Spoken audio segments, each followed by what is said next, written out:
오늘 이 밤에도 주님의 사랑이 아니면, 주님의 말씀이 아니면 도무지 한 걸음도 나아갈 수 없어 주님 앞에 나왔습니다. 주님의 크신 사랑, 크신 은혜, 온전하신 말씀으로 우리를 충만케 하여 주시옵소서. 내 뜻, 내 계획, 내 생각을 내려놓고 오직 주님의 뜻만을 구하는 이 밤이 되게 하여 주옵소서. 주님 은혜를 베푸셔서 하나님의 놀라운 일을 경험하게 된다면 아버지, 우리의 마음이 오직 하나님만을 향하게 하여 주옵소서. 그 일이 우리를 교만케 하여서 오히려 하나님을 이용해 버리려고 하는 어리석음이 나타나지 않게 하시고 더욱 겸손히 주의 나라와 영광을 위해 살아갈 수 있는 우리 모두가 되게 하여 주옵소서. 위대하신 하나님, 이 밤에 우리와 함께 하시고 우리 마음을 여시고 마땅히 들어야 될 말씀을 듣게 하시고 마음을 열고 하나님께 올려드려야 할 정직한 기도를 드리는 복된 이 밤이 되게 하여 주옵소서. 성령께서 함께 하시는 거룩한 이 예배가 되게 하여 주옵소서. 그렇게 함께 하실 주님 찬양합니다. 감사합니다. 살아계신 예수 그리스도 이름으로 기도합니다. 아멘. 금요 예배 오신 사랑하는 성도님들 환영하고 축복합니다. 우리 옆에 있는 분들 바라보시면서 이렇게 인사하실까요? 위대하신 주님께서 성도님과 함께 하십니다. 우리 그렇게 인사하겠습니다. 위대하신 주님께서 이 자리에 함께 하십니다. 저와 여러분과 함께 하십니다. 우리 교회 소식은 주보를 참고해 주시고요. 지금 공사가 계속 진행 중입니다. 그래서 우리 예배당 오갈 때 안전 유의해 주시면 좋겠습니다. 그리고 우리 이번 주부터 어머니 기도회 우리 시작됐는데 많은 분들이 오셔서 말씀 듣고 은혜 나누었는데 우리 다음 주 수요일에도 또 오실 수 있는 분들 많이 참석해 주시면 좋겠습니다. 네, 그 외 광고 주보를 확인해 주시면 되겠습니다. 우리 하나님 말씀 바로 보겠습니다. 이 시간 우리에게 주신 하나님의 말씀은 요한계시록 2장 18절부터 29절까지 말씀입니다. 저와 여러분이 한 절씩 교독하도록 하겠습니다. 18절 제가 먼저 읽겠습니다. 두아디라 교회의 사자에게 편지하라. 그 눈이 불꽃 같고 그 발이 빛난 주석과 같은 하나님의 아들이 이르시되 내가 내 사업과 사랑과 믿음과 섬김과 인내를 아노니 내 나중 행위가 처음 것보다 많도다. 그러나 내게 책망할 일이 있노라. 자칭 선지자라 하는 여자 이세벨을 내가 용납함이니 그가 내 종들을 가르쳐 꾀어 행음하게 하고 우상의 제물을 먹게 하는도다.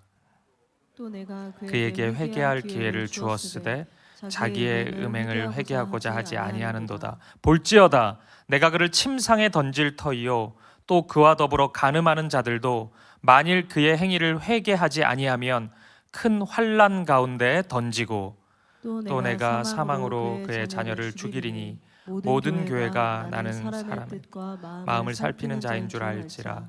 내가 너희 각 사람의 행위대로 갚아주리라. 두아디라에 남아 있어 이 교훈을 받지 아니하고 소위 사탄의 깊은 것을 알지 못하는 너희에게 말하노니 다른 짐으로 너희에게 지울 것은 없노라.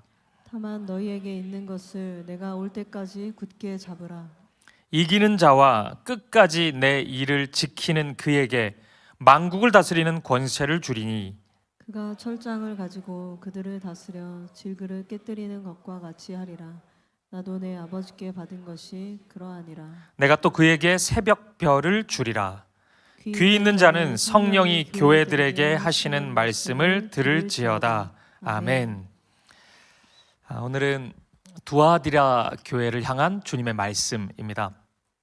원래 주보에 소개된 오늘 설교의 제목은 사랑에 빠진 게 죄는 아니잖아 이거였는데 제목을 좀 바꿨습니다. 영적 분별력을 잃어버린 교회라는 제목으로 두아디라 교회에 주신 주님의 말씀을 묵상해 보고 싶습니다.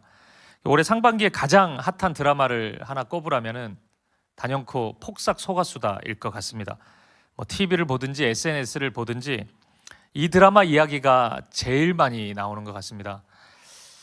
아직 저는 이 드라마를 보지 못했기 때문에 사실 이 드라마를 얘기하는 것은 좀 옳지 않은 것 같고요. 많은 분들이 이야기를 이렇게 하더라고요. 이 드라마의 진짜 주인공은 양관식 씨다 이렇게 이야기를 하더라고요. 제가 짧은 그 쇼츠 영상 몇 개를 봤는데 그 짧은 영상에서 비춰지는 양관식 씨는 진짜 좋은 아버지이자 좋은 남편인 것 같더라고요.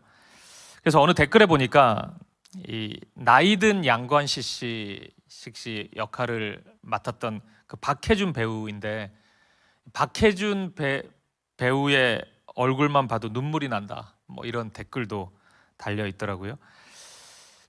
보신 분들은 동의하시는지 모르겠습니다. 근데 제가 이 박해준 배우가 폭삭 속았수다 이전에 자신을 알린 드라마가 하나 있습니다. 부부의 세계라는 드라마입니다.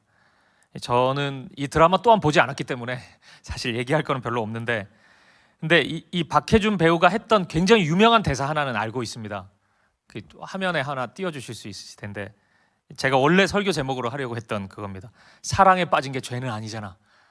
이 드라마도 보신 분 있는지 모르겠습니다. 굉장히 유명한 대사던데 수많은 여성들의 화를 불러일으켰던 그 대사입니다. 이게 무슨 상황이냐면 불륜을 저질러 놓고 이 얘기를 하는 거거든요. 자신이 불륜을 저질러 놓고 사랑에 빠진 게 죄는 아니잖아, 이런 얘기를 한 겁니다. 도대체 어떤 삶을 살면 이런 대단한 멘탈이 생기는지 모르겠는데 매우 당당하게 이렇게 외치는 장면이 나와요. 여러분, 우리가 살고 있는 이 시대는 사랑이라는 단어가 오염된 시대인 것 같습니다. 우리가 그런 시대를 지나고 있는 것 같아요. 그래서 아무거나 다 사랑이라 그럽니다. 경계가 없습니다. 다 무너져 버렸습니다.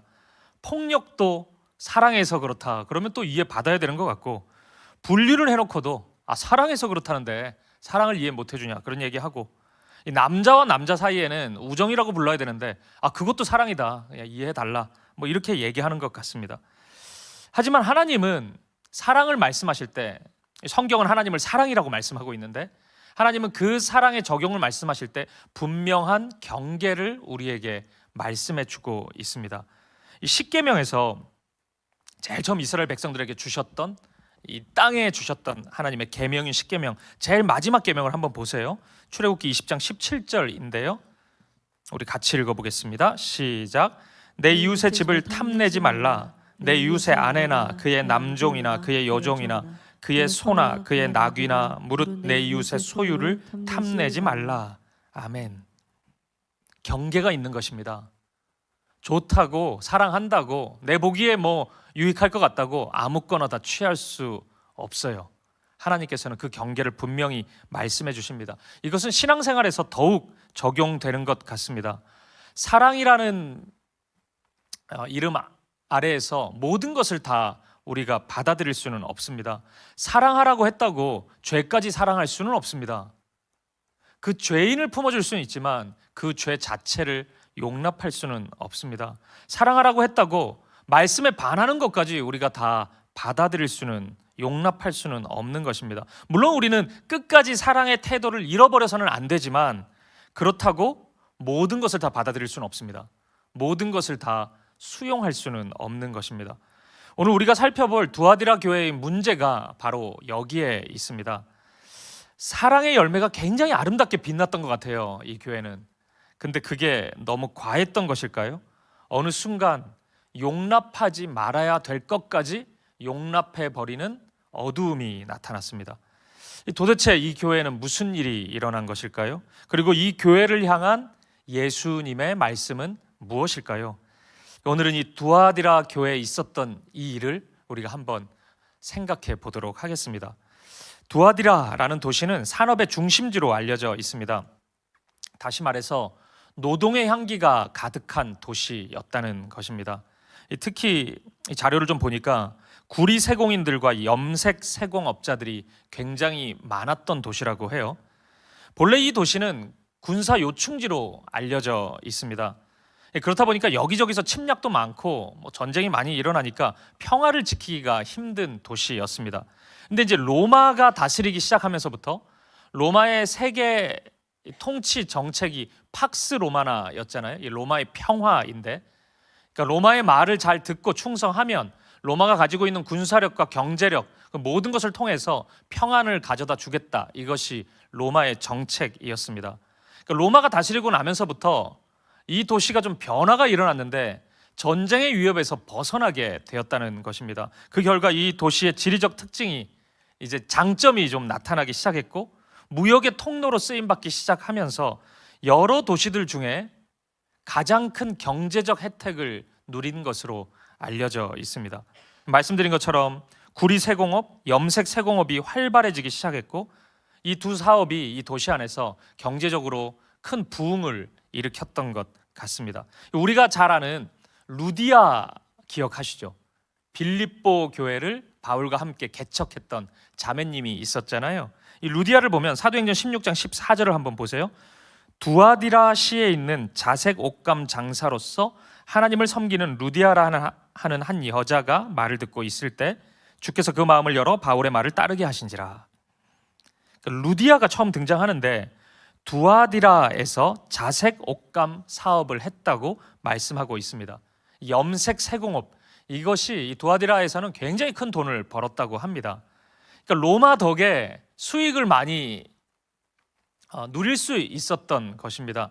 당연히 로마에 대한 충성이 엄청났겠죠. 로마 때문에 우리가 부자 됐으니까, 우리 동네가 잘 살게 됐으니까 이거 로마 지지해야 되는 것 아니겠습니까? 이 다른 도시와는 달리 좀 실용적인 측면, 경제적인 측면에서 로마에 대해서 충성을 다했던 그런 도시라고 이해하면 될 것 같습니다. 그리고 이와 동시에 이 도시에도 이 우상 숭배의 이슈가 분명히 있었습니다. 특별히 제우스의 아들로 알려진 태양신 아폴로를 섬기는 것으로 이 도시는 유명했습니다. 그러니까 두아디라에 있는 시민들은 아폴로를 두아디라의 수호신으로 여겼다 그래요. 그러니까 이 아폴로 신에 대한 이 경외감이 엄청났던 것입니다. 오늘 본문 18절을 보면 예수님께서 자신을 가리켜서 하나님의 아들 이런 표현을 하고 있지 않습니까? 이게 뭐 너무 당연한 표현인데 예수님이 하나님의 아들이지 뭡니까 그럼? 근데 모든 교회에 예수님이 자신을 소개할 때 이런 식으로 소개하진 않는단 말이에요. 우리 살펴본 교회들 보면 에베소 교회는 예수님 자신을 7뼈를 붙잡고 7 금촛대 사이로 거니시는 분 이렇게 자기소개를 하세요. 그리고 서머나 교회는 처음이요 마지막이다 나는, 알파와 오메가이다 나는, 이런 식으로 소개합니다. 버가모 교회는 좌우에 날선 검을 가지신 분 이렇게 소개해요. 이 모든 소개가 이 각 교회의 형편과 연결이 돼 있단 말이에요. 그래서 그 형편에 깊숙이 들어갈 수 있는 그런 존재로서 예수님이 자기소개를 하신단 말이에요. 근데 두아디라 교회는 하나님의 아들로 설명하고 있는 것입니다. 다시 오늘 본문 18절을 한번 보세요. 2장 18절. 두아디라 교회의 사자에게 편지하라. 그 눈이 불꽃 같고 그 발이 빛난 주석과 같은 하나님의 아들이 이르시되. 그러니까 이 모습은 우리 첫 시간에 살펴봤던 요한계시록 1장에 나오는 예수님의 모습과 똑같습니다. 요한계시록 1장 14절 15절을 보면은 예수님의 모습, 요한이 처음 만났던 예수님의 모습을 정확히 이렇게 묘사하고 있거든요. 사실 저는 요한계시록에 처음 등장하는 예수님의 모습이 굉장히 좀 인상적이었습니다. 이 요한계시록 1장에서 사도 요한이 예수님을 만나는 제외하는 것은 굉장히 사도 요한 입장에서는 기다렸던 만남 아니겠습니까? 너무 뵙고 싶었잖아요. 지금 수십 년 만에 예수님을 다시 만나는 거란 말이에요. 그러니까 너무 반갑고, 그러니까 이 교회의 고난은 있었고, 그러니까 주님 왜 이렇게 늦게 오셨습니까? 주님 얼마나 보고 싶었는데요. 주님을 기다렸습니다. 그렇게 하면서 주님을 꼭 껴안고 입을 맞추고 뭐 이런 모습을 상상을 하는데, 그런 상상이 너무 자연스럽지 않습니까? 사도 요한과 예수님의 관계를 생각해 보면. 그래서 요한복음 같은 데 보면은 사도 요한은 자신을 가리켜서 예수님이 사랑하시던 제자라고 표현하고 있단 말이에요. 이게 자기 애가 강한 측면도 좀 그렇게 생각해 볼 수도 있겠지만 예수님께서 진짜 요한을 사랑하셨단 말이에요. 이 제자 공동체에서 막내격이었기 때문에 굉장히 아끼셨습니다. 근데 요한계시록을 보면은 수십 년 만에 만나는 예수님과 요한의 이 만남의 장면이 전혀 다른, 우리의 생각과는 전혀 다른 장면이 펼쳐집니다. 요한은 벌벌 떨어요. 그 예수님 앞에서 아무것도 하지 못합니다. 그냥 꿇어 엎드려서 벌벌 떠는 모습입니다. 왜 이런 차이가 발생한 거죠? 이 요한계시록에 등장하는 예수님은 12 제자의 선생님 같은 역할로서, 그러니까 그들이 예수님과 함께 3년 동안 했던 그런 모습으로 나타나신 것이 아닙니다. 만왕의 왕이 되시고 만군의 주가 되시는 하나님의 아들로서 영광스러운 모습으로 예수님은 요한에게 나타나신 것입니다. 온 세계 만물을 다스리시는 왕 중의 왕으로서 예수님께서는 나타나신 것이에요. 지금 두아디라 교회를 향해서 예수님이 자기소개를 그렇게 하고 있는 것입니다. 하나님의 아들로서 1장에 나오는 그 모습 그대로 내가 그러한 존재다. 나는 하나님의 아들로서 너희에게 말씀을 전한다. 그러고 있습니다. 영광스러운 모습으로 두아디라 교회에 나타나시는 것입니다. 왜 그렇습니까? 이 아폴로 신 때문에 그렇습니다. 제우스의 아들 아폴로, 두아디라 안에서는 그가 우리를 지켜주는 수호신으로 여기고 있는데 예수님께서는 말씀하고 있는 겁니다. 진짜 하나님의 아들이 말씀을 전한다. 아폴로를 따를 것인가? 아니면 하나님의 아들 예수 그리스도를 따를 것인가? 예수님은 질문하고 있는 것입니다. 정리해 보죠, 여러분. 두아디라는 이런 도시였습니다. 로마 덕분에 부유한 동네가 됐기 때문에 로마에 대한 충성심이 굉장히 강했던 도시였습니다. 동시에 제우스 신의 아들인 아폴로 신, 도시의 수호신으로 여겼던 우상 숭배의 도시였습니다. 그러니까 두아디라 교회는 이런 도시 한복판에 세워진 하나님의 교회라고 할 수 있는 것입니다. 두아디라 교회를 향해서 주님은 제일 먼저 칭찬을 하십니다. 내용은 이렇습니다. 본문 19절을 보시겠습니다. 2장 19절 같이 읽어보겠습니다. 시작. 내가 내 사업과 사랑과 믿음과 섬김과 인내를 아노니 내 나중 행위가 처음 것보다 많도다. 아멘. 사랑과 믿음, 섬김과 인내를 아노니 말씀합니다. 그러니까 두아디라 교회 안에 믿음이 있었고 사랑이 있었고 소망이 있었다는 것입니다. 그러니까 풀어서 얘기하면 너의 사업과 너의 사업에, 그러니까 너의 행동, 행실, 삶의 모든 부분에 믿음, 사랑, 소망을 내가 발견했다 말씀하고 있는 것입니다. 두아디라 교회는 참 좋은 교회였던 것 같습니다. 그러니까 성경에서 믿음, 사랑, 소망 이거 얘기할 때 항상 따라다니는 단어가 있었잖아요. 믿음의 역사, 사랑의 수고, 소망의 인내. 이게 거의 같은 단어처럼 막 이제 오고 가거든요. 그러니까 지금 그렇게 이해하면 됩니다. 어떤 믿음이 만들어내는 모습이 있었고 두아디라 교회에는 사랑한다고만 하는 게 아니라 수고하는 그 결단, 그 모습이 실제로 있었고 소망을 했기 때문에 인내하고 참고 견디는 그 힘이 이 두아디라 교회에는 나타났던 것입니다. 그리고 또 하나 진짜 아름다운 모습이 있었는데 이런 열매가 믿음, 사랑, 소망의 열매가 처음보다 더 좋았다는 것입니다.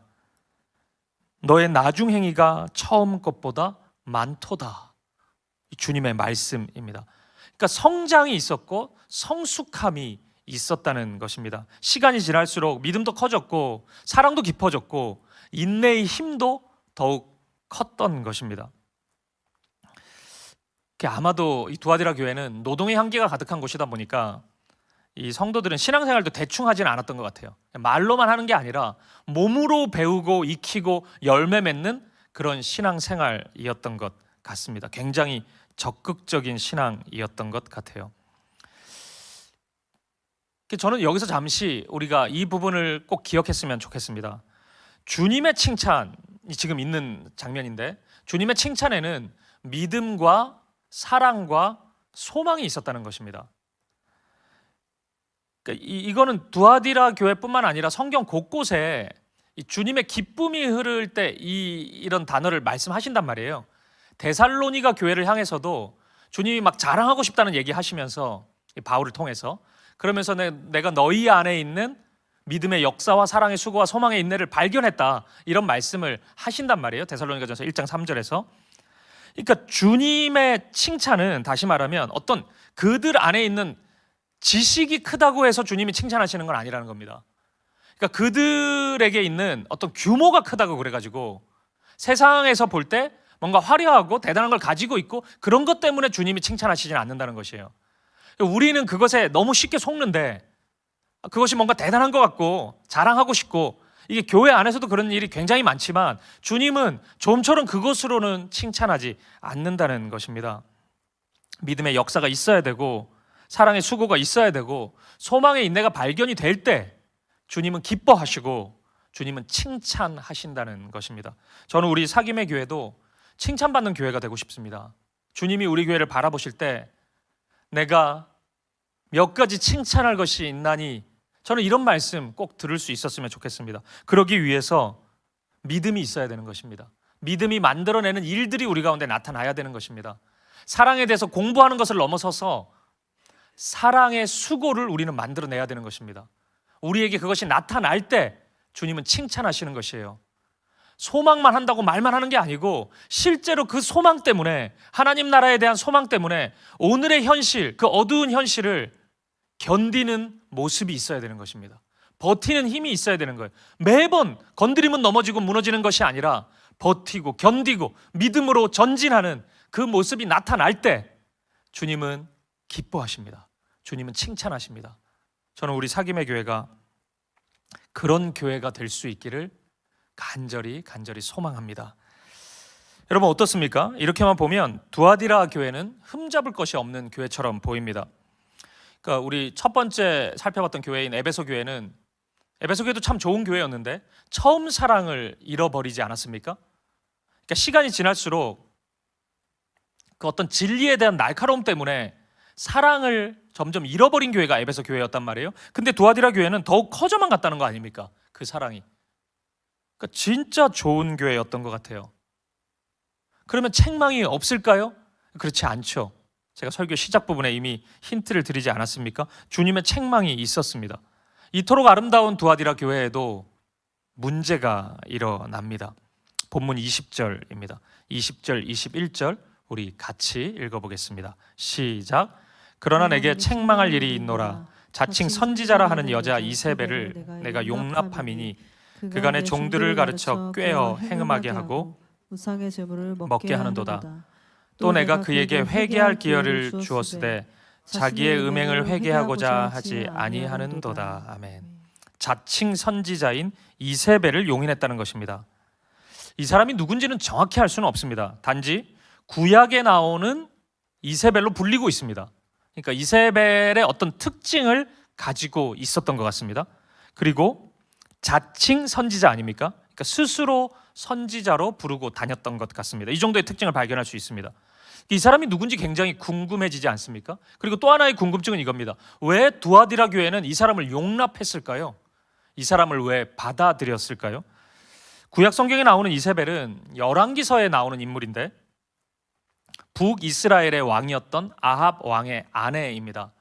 제가 엘리야에 대한 설교를 할 때 이 여자분에 대해서 제가 좀 언급한 적이 있습니다. 이 사람 시돈 출신인데 이스라엘로 시집 온 사람입니다. 근데 이 사람이 시집을 오면서 이 바알 종교를 다 데리고 왔습니다. 그 이전에도 바알은 조금 있었지만 본격적으로 이스라엘 전역에 바알 신전이 세워지고 바알을 숭배하는 일이 벌어지기 시작했습니다. 굉장히 미신적인 일들이 이 여인 한 명 때문에 이스라엘 전역에 나타나기 시작했습니다. 하나님의 심판으로 이스라엘에 비가 오지 않은 적이 있는데 3년 반이 비가 오지 않았습니다. 이때 엘리야와 영적 전쟁이 벌어지잖아요. 바알을 섬기는 선지자 450명, 아세라를 섬기는 선지자 400명. 그래서 850대 1의 기도 전쟁이 벌어집니다. 갈멜산 전투라고 그렇게 부르죠. 근데 이때 이 이세벨이 하나님의 선지자는 아주 강하게 핍박하고 이 바알을 섬기는 450명의 선지자와 아세라를 섬기는 400명의 선지자를 후원해 줬습니다. 그들을 먹이고 재워주고 뭐 다 키워내고 뭐 이런 역할을 했습니다. 이 남편 아합이 욕망은 좀 큰데 성격상 좀 이렇게 적극적이지 못한 부분이 좀 있거든요.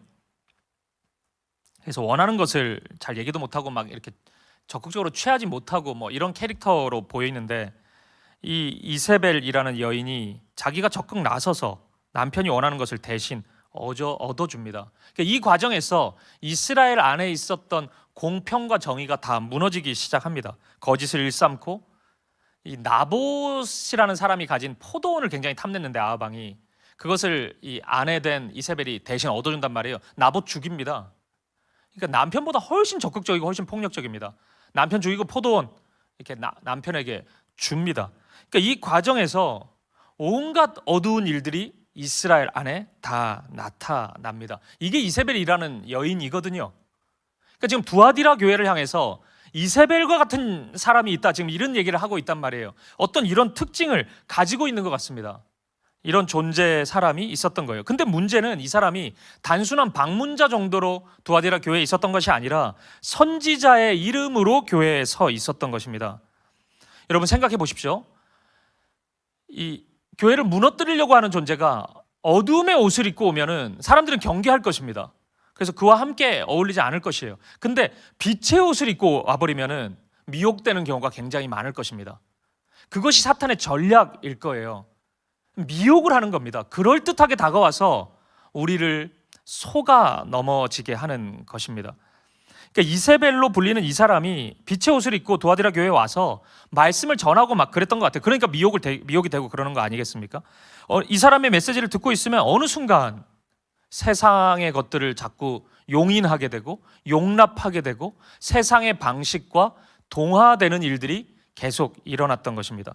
오늘 본문 20절에 보면은 가르쳐 꿰어 이렇게 지금 표현하고 있는데, 이 꿰다라는 이 헬라어 단어가 풀라나오인데 이게 이탈을 시킨다는 거거든요.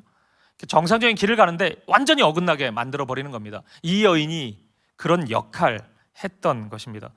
그러니까 이 사람의 모습을 조금 더 구체적으로 그려본다면 상상이 좀 필요한데, 1세기 당시에 사도 바울을 공격했던 거짓 교사를 생각해 보면 어느 정도 이해가 쉬울 것 같습니다. 이 거짓 교사로 알려진 이들은 교회에 들어와서 성공의 복음을 전했던 자들입니다. 그러니까 예수 믿으면 잘 된다, 세상에서 뭐든지 다 된다, 이런 기복신앙을 가르쳤던 것입니다. 그래서 이 거짓 교사들에게 복음을 배우면 뭐 예수도 얘기하고 뭐 얘기도 하는데 이상하게 시간이 흐를수록 십자가의 길이 어색해집니다. 십자가의 길을 걸으면 그게 대단히 잘못된 것 같아요. 그거는 십자가의 길을 걷는 게 복이 아니고 무슨 저주를 받은 것처럼, 나에게 어떻게 이런 십자가의 길이 지금 허락이 됐나, 십자가의 고난이 지금 벌어진 것인가, 이런 생각이 일어나요. 굉장히 이상한 생각이 나타나는 것입니다. 이 사람들은 바울을 비난했습니다. 하나님께서 바울과 함께 하시지 않는다고 주장했습니다. 그러니까 이 얘기를 듣고 이 초대교회 성도들이 어느 정도 미혹이 되거든요. 왜냐하면은 바울의 삶이 고난의 삶이기 때문에 그래요. 그러니까 우리가 지금 복음을 제대로 배운 우리가 보면은 고난의 길을 걷고 있는 바울이야말로 예수님을 따르는 제자이고 사도이구나, 이런 확신이 드는데, 이 초대교회 성도들은 그렇지 않았던 거예요. 아니, 어떻게 하나님의 사람이 이렇게 고난이 많을 수가 있나? 이런 어려움이 찾아오나? 건강을 잃고 이렇게 고통스러워하나? 말이 안 되지 않나? 미혹되었던 것입니다. 그래서 바울의 말에 귀 기울이지 않았던 거예요. 이 사람들은 눈에 보이는 화려함을 계속 얘기하면서 자신들이 진짜 사도고 진짜 하나님의 사람이라고 주장했던 것입니다. 이런 사람들이 바울의 사역 가운데 계속 있었거든요. 바울이 좀 고통스러워요, 이런 사람들이 계속 있어서. 그래서 이 누구 이름을 잘 밝히지는 않지만 바울의 서신서에 계속 이런 뉘앙스가 나타납니다. 거짓 교사들에 대한 그 바울의 마음, 그들을 유의해야 되고 주의해야 되고 그들과 함께 하면 안 된다는 것을 바울은 반복해서 말씀합니다. 저는 오늘날에도 이런 경우가 많다고 생각합니다. 한국 교회를 복음에서 멀어지게 한 이유, 이것은 뭐 100가지도 넘을 겁니다. 굉장히 많겠죠. 하지만 저는 그 중에 아주 큰 이유 중에 하나가, 그냥 저의 좀 우스갯소리한 표현인데, 미국에서 수입되어 온 이상한 복음이라고 저는 생각합니다. 간혹 어떤 분들은 제가 이런 얘기를 하면은 미국에서 공부 못한 한이 있어서 뭐 그러나 뭐 좋은 신학교 다 미국에 있던데 뭐 이렇게 얘기하시는 분들도 있던데, 한국의 90년대, 2000년대 이렇게 많이 한국을 강타했던 그 미국식 복음은 엄밀히 얘기하면 성경이 말씀하는 예수 그리스도의 십자가 복음과는 거리가 좀 있습니다. 이 미국의 수정교회라는 교회, 되게 큰 교회 있었습니다. 로버트 슐러 목사가 담임 목사였는데, 그분이 주장했던 게 파지티브 띵킹입니다. 그 책도 유명해요. 그래서 긍정적인 생각을 하면은 뭐든 다 된다. 그래서 이 지치고 힘든 모든 분들에게 그런 걸 전했어요. 그리고 이제 이분의 어떤 그 이분을 아주 강하게 따르는 거의 아들과 같은 사람이 우리나라에서 굉장히 유명한 분이었는데 조엘 오스틴이라는 분입니다. 레이크우드 교회 긍정의 힘이라는 책이 우리나라에서 제일 많이 기독교 서적 중에 역사상 제일 많이 팔린 책입니다. 긍정의 힘. 이 투가 잘 되는 나 엄청나게 많은 분들이 읽었어요. 그리고 그 외에 우리가 알만한 미국의 대형 교회들이 다 이런 식의 생각으로 이 교회가 되게 커졌습니다. 그래서 그런 시스템들이 한국에 다 들어온 겁니다. 이분들의 특징은 저도 한때 굉장히 많이 이분들 설교를 듣고 책을 읽었기 때문에 이상한 소리만 하지는 않습니다. 성경의 이야기를 제법 많이 합니다. 근데 계속 듣고 있으면 묘하게 치우칩니다. 성경 말씀에서는 자꾸 벗어나고 성공을 추구하게 됩니다. 이 세상에서의 성공만이 하나님의 복이라는 생각이 듭니다. 교회가 커지는 것이 하나님의 은혜라는 생각만 듭니다. 물론 그게 은혜일 수 있죠. 교회가 부흥되는 게 하나님의 은혜일 수 있고 세상에서 성공하는 것도 하나님의 은혜일 수 있습니다. 하지만 그게 은혜일 수 있다는 것과 그것만이 하나님의 은혜인 것과는 완전히 다르지 않습니까? 똑같습니까? 다르지 않습니까 이거는? 근데 그분들의 메시지를 듣고 있으면 자꾸 그런 생각이 든단 말이에요. 그런 쪽으로 마음이 향하기 시작합니다. 이런 치우친 복음이 90년대, 2000년대 이 한국 교회를 강타했습니다. 그 결과 한국 교회를 온통 다 마케팅 교회로 만들고 엔터테인먼트 하는 교회로 다 바꾸어 버린 겁니다. 그 결과 많은 교회들이 저는 이런 문제의식을 모두가 가지고 있기를 원하는데 쇼핑센터 같은 프로그램들이 생겨납니다. 복음이 상품이 되고 사역자는 세일즈맨이고 이 자리에 앉은 성도들은 이제 구매자인 겁니다. 이제 그런 식의 교회들이 계속 나타나는 겁니다. 그래서 어떻게 하면 이 복음을 팔 수 있을까를 생각하게 됩니다. 그게 좋은 측면도 분명히 있습니다. 배워야 될 부분도 저는 있다고 생각해요. 매우 친절하게 그 복음을 소개하는데 하지만 교회가 온통 마음을 여기에 두기 시작하면은 이제 구매자들이 기분 나빠하는 메시지는 전하지 않게 됩니다. 십자가의 복음, 그 고난, 죽음, 그리고 거기서 나오는 희생, 섬김, 헌신 이런 거 굉장히 기분 나쁩니다. 아니 한 주 내내 피곤해 죽겠는데 그래서 금요일까지 왔는데 또 수고, 헌신, 십자가, 죽음 이거 듣기 좋아하는 사람은 없겠죠. 그죠? 너무 불편하잖아요. 그러면 이제 불편한 기색이 나오고 그러면은 이 세일즈맨 입장에서는 그걸 안 팔기 시작합니다. 그런 얘기 하면 안 되겠네. 계속 성도가 주네. 어떡하지? 헌금이 주네. 이런 생각 한단 말이에요. 그러면 기분 좋은 얘기만 나올 수밖에 없는 겁니다. 듣기 좋은 소리만 할 수밖에 없는 겁니다. 이것이 전부는 아니겠죠. 하지만 하나의 줄기가 되었습니다. 이것이 한국 교회를 무너뜨리기 시작한 것입니다. 이게 왜 무섭냐면 이게 외부의 공격이 아니지 않습니까? 내부 안에서 일어나는 일이었습니다. 묘하게 우리를 복음으로부터 십자가로부터 예수 그리스도로부터 조금씩 벗어나게 만들어 버렸기 때문이에요. 그래서 설교의 핵심도 그리스도 예수가 아니라 들을만 했나? 저분의 스타일은 어떻고 말투가 괜찮던데? 이제 이런 거 생각하기 시작합니다. 거의 모든 예배가 오디션 프로그램에 대해서 목사 몇 점, 찬양팀 몇 점, 야, 나 70점 안 되면 못 오겠다 여기. 이런 식의 평가. 이 안에 우리가 어찌 예수 그리스도의 복음을 들을 수 있겠습니까? 이 내부 안에서 이런 일이 있다 보니까 이게 성경 얘기를 안 하는 것도 아니고 예수 얘기를 안 하는 것도 아닌데 이상하게 들으면 들을수록 예수로부터 멀어지고 성경으로부터 멀어지게 되는 것입니다. 이것이 무서운 것이에요. 두아디라 교회에 찾아온 이세벨로 불리는 이 사람이 그거 한 겁니다. 그렇게 두아디라 교회 성도들을 진리로부터 이탈시킨 것입니다. 세상과 타협하게 만든 것입니다. 우상의 제물을 먹게 했고 음행을 자연스러운 것으로 받아들이게 했습니다.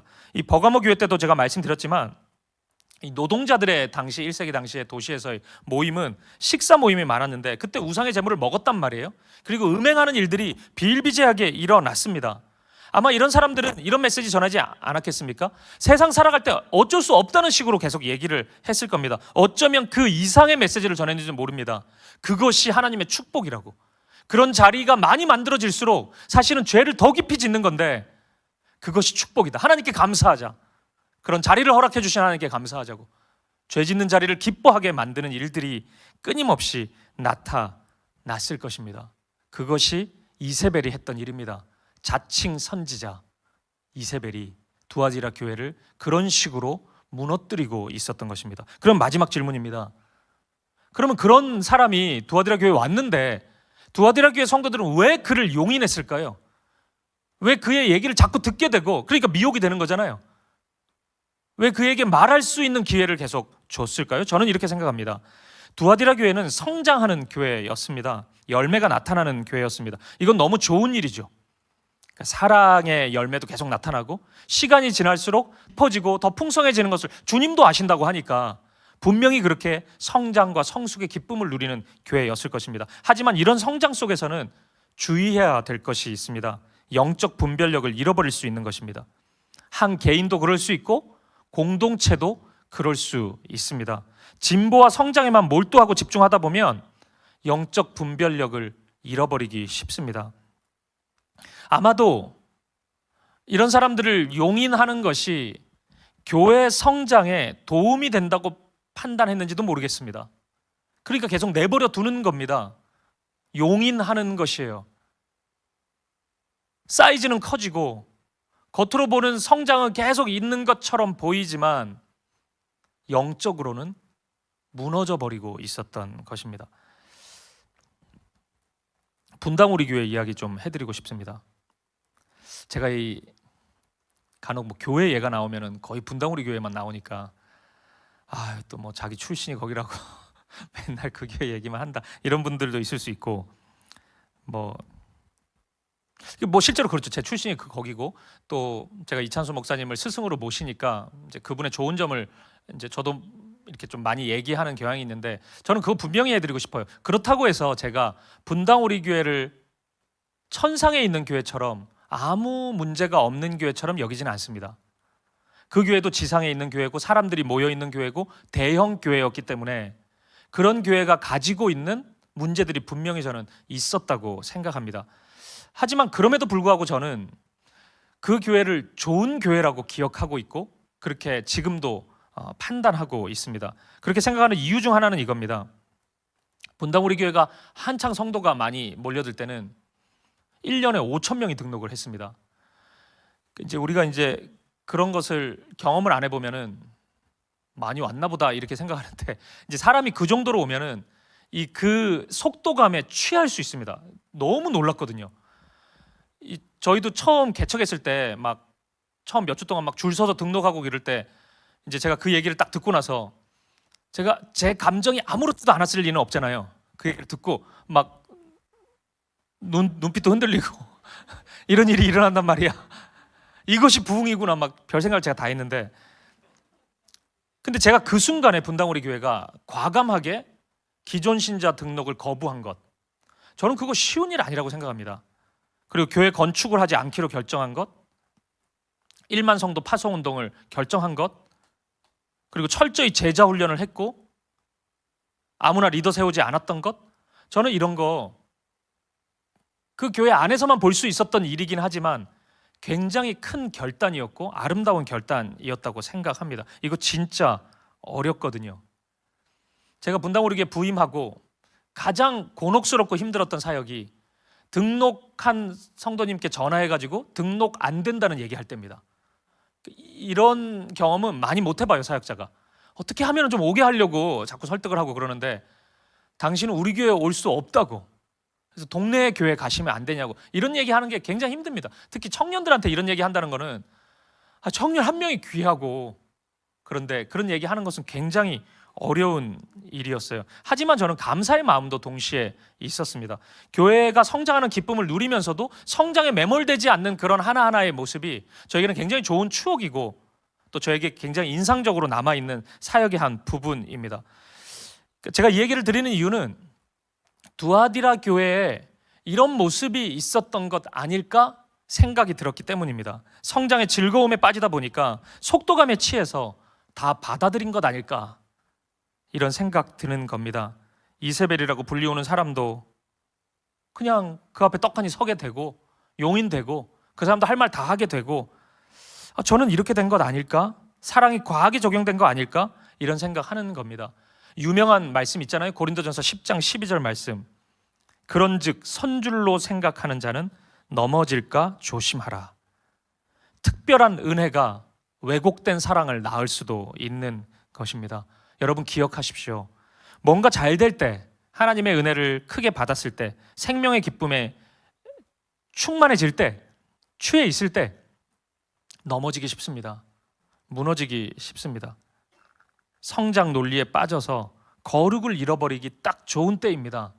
그럴 수 있습니다. 자신감에 넘치고 뭐든지 다 할 수 있다고 생각하고 뭔가 분위기 탔고 하나님이 다 해주시는 것 같고 그때 넘어지는 겁니다. 크게 넘어지는 겁니다. 근데 무서운 것은 넘어지는지도 모르면서 넘어지는 겁니다. 여러분 성경에서 왜 이단 얘기를 하면서 두세 번 권면한 후에 멀리하라고 하는지 아십니까? 이단도 사랑하면 되잖아요. 이단도 그냥 같이 하면 안 됩니까? 그들도 영혼인데. 여러분 이단들과 논쟁하면 다 이길 것 같죠? 여러분 한 이단 만나가지고 한 3-4시간 얘기한다고 해서 내가 설마 4시간 얘기한다고 거기 빠질 나는 그 정도 아닌데 이렇게 생각하시죠? 넘어집니다. 이단들은 모든 준비가 다 끝났어요. 여러분과 4시간을 얘기하면 4시간을 어떤 식으로 대화를 할지 다 준비가 된 사람들입니다. 여러분은 아무 준비가 돼 있지 않아요. 분명히 넘어집니다. 무너지는 일이 있어요. 그래서 성경은 피해야 할 때는 피하고 버려야 할 때는 버리라고 말씀하고 있는 것입니다. 선을 그으라고 말씀하고 있는 것이에요. 데살로니가전서 5장 22절 악은 어떤 모양이라도 버리라. 그거 함께 하면 안 되냐고. 간혹 제가 이제 청년들 만났을 때 이단에 대한 이제 가까운 누군가 이단에 빠졌다 그래서 목사님 어떻게 하면은 그를 데리고 올 수 있냐고 다시 원포인트 레슨 해달라고. 자, 안 된다 그럽니다. 저는 제일 먼저 물어봐요. 그 대상이 그러면 얼마나 있었냐고 거기에. 한 2년, 3년 있었다. 근데 저한테 원포인트 레슨을 받고 그를 설득해서 데리고 나온다고요? 그거 안 됩니다. 자꾸 교제하면 미혹될 가능성이 훨씬 큽니다. 오히려 그에게 속아서 넘어질 가능성이 훨씬 더 큰 겁니다. 그래서 2-3번 권면한 후에 멀리하라고 성경은 말씀하고 있는 것이에요. 사랑하는 여러분, 저는 우리 교회가 사랑이 넘치는 교회가 되기를 간절히 바랍니다. 너무 마땅한 간구고 열망이라고 생각합니다. 하지만 그 사랑이 무분별한 사랑은 아니기를 바랍니다. 거룩함을 위한 사랑일 수 있기를 바랍니다. 다 받아들이는 사랑이 아니기를 바랍니다. 빌립보서 강해 설교할 때 제가 여러 번 표현했지만 제가 굉장히 좋아했던 말씀이 1장 9절입니다. 같이 읽어보죠. 빌립보서 1장 9절. 제가 읽어야 되는군요. 내가 기도하노라 너희 사랑을 지식과 모든 총명으로 점점 더 풍성하게 하사. 바울의 기도입니다. 빌립보 교회 성도들의 사랑이 점점 풍성해지도록 간구합니다. 근데 이 문장이 좀 깁니다. 그 사랑이 풍성하게 하사 그렇게 기도하는데 그 사이에 또 내용이 있잖아요. 지식과 모든 총명으로. 더 직역을 하면은 지식과 총명 안에서 사랑이 풍성해지기를 바울은 기도하는 것입니다. 바울이 이해했던 사랑은 지식, 그러니까 우리 좀 더 쉽게 얘기하면 지혜이겠죠. 지혜 안에 있는 것입니다. 그것이 참 사랑인 것이에요. 지혜가 없는 사랑은 진짜 사랑 아닙니다. 내 감정에만 치우치면은 우리가 사람을 사랑해보고 부모님들은 자녀를 키워보면 알지 않습니까? 내 감정이 사랑하는 감정만 있다 그래서 그게 아름다운 사랑으로 열매 맺습니까? 안 그렇습니다. 상처 줄 때도 많습니다. 지혜가 없기 때문에 그렇거든요. 제가 그런 예를 들었잖아요. 저희 애들 제가 키울 때 가장 안 되는 게 그런 거였어요. 뭔 잘못을 했을 때 이걸 따끔하게 혼내야 되는지 아니면 한번 꼭 껴안아줘야 되는지 그걸 모르겠는 거예요. 그러니까 분명히 잘못이 있는데 이제 인지를 했어요. 아빠 입장에서. 그럼 이걸 어떻게 해야 되는지 아주 본보기를 보여줘야 되는 건지 따끔하게 아니면 그냥 한번 안아줘야 되는지 지나고 나니까 좀 알겠던데 이 타율이 5할이 안 됩니다. 그러니까 반대로 하는 경우가 너무 많았어요. 따끔하게 혼내야 되는데 그냥 얼렁뚱땅 넘어가는 거예요. 계속. 그러니까 완전히 망가뜨리는 겁니다. 그러면. 근데 한번 안아주면 되는 건데 이제 그제서야 이제 폭발하는 거예요. 그때는 안아주면 되는데 괜찮다 하면 되는데 그 소리를 지르고 막 뭐라 그러고, 그러니까 한두 마디 하면 될 거를 그냥 한 100마디 하는 겁니다. 아주 평생 상처 남겨주는 거예요. 그냥 그 뭘 잘못했고 왜 아빠가 화를 냈고 이런 건 없습니다. 그냥 무지하게 오버해서 화를 냈다는 기억밖에 없는 거예요, 애는. 그러니까 이게 너무 미련한 사랑이구나, 이런 생각 제가 많이 했거든요. 지혜로운 사랑이 필요합니다. 그 사랑을 보여주신 분이 우리 주님이시죠. 우리 주님이 모든 것을 다 넘어가 주신 건 아닙니다. 그 죄를 하나하나 드러내 보이셨어요. 그러니까 십자가의 죽음이 있었던 거죠. 십자가는 우리의 죄의 그 끝을 다 보여주는 거 아닙니까? 주님은 그렇게 하셨어요. 주님이 바리새인들을 그냥 이상한 행동하고 그렇게 사는데 그 괜찮다, 뭐 그렇게 살다가 그래도 뭐 성경만 좀 보내, 괜찮다, 그렇게 용납해 주지 않았습니다. 독사의 자식이라 그랬습니다. 그 우리 주님을 기억하세요. 그렇다고 우리 주님이 바리새인을 오지 못하게 만든 겁니까? 그렇지는 않습니다. 그것도 회개하면 주님은 다 용납해 주셨습니다. 저는 이것이 지혜 있는 사랑이라고 생각합니다. 저는 우리의 사랑이 그런 사랑이 되기를 바랍니다. 주님은 두아디라 교회가 이런 문제가 있다는 것을 정확히 보셨고, 그리고 그 실체를 드러내십니다. 그리고 그 원인이 무엇으로부터 시작됐는지를 주님은 보여주세요. 본문 25절 26절을 보시죠. 마무리를 좀 해야 되겠습니다. 다만 너희에게 있는 것을 내가 올 때까지 굳게 잡으라. 이기는 자와 끝까지 내 일을 지키는 그에게 만국을 다스리는 권세를 주리니. 굳게 잡으라는 것입니다. 이기는 자, 끝까지 내 일을 지키는 자. 그러니까 끝까지 싸우라는 것입니다. 순결함을 지키라는 것이죠. 사랑의 공동체라고 해서 유람선이라고 생각하지 말라는 겁니다. 전투함이라는 거예요. 부정함과 싸워야 된다고 주님은 말씀하고 있습니다. 적어도 두아디라 교회에는 그것이 필요한 때입니다. 에베소 교회에는 그게 당장 필요한 건 아니었어요. 에베소 교회는 사랑을 회복했어야 됐습니다. 근데 두아디라 교회는 이것이 필요했습니다. 싸움이 필요했습니다. 24절도 한번 보십시오. 본문 24절. 두아디라에 남아있어 이 교훈을 받지 아니하고 소위 사탄의 깊은 것을 알지 못하는 너희에게 말하노니 다른 짐으로 너희에게 지울 것은 없노라.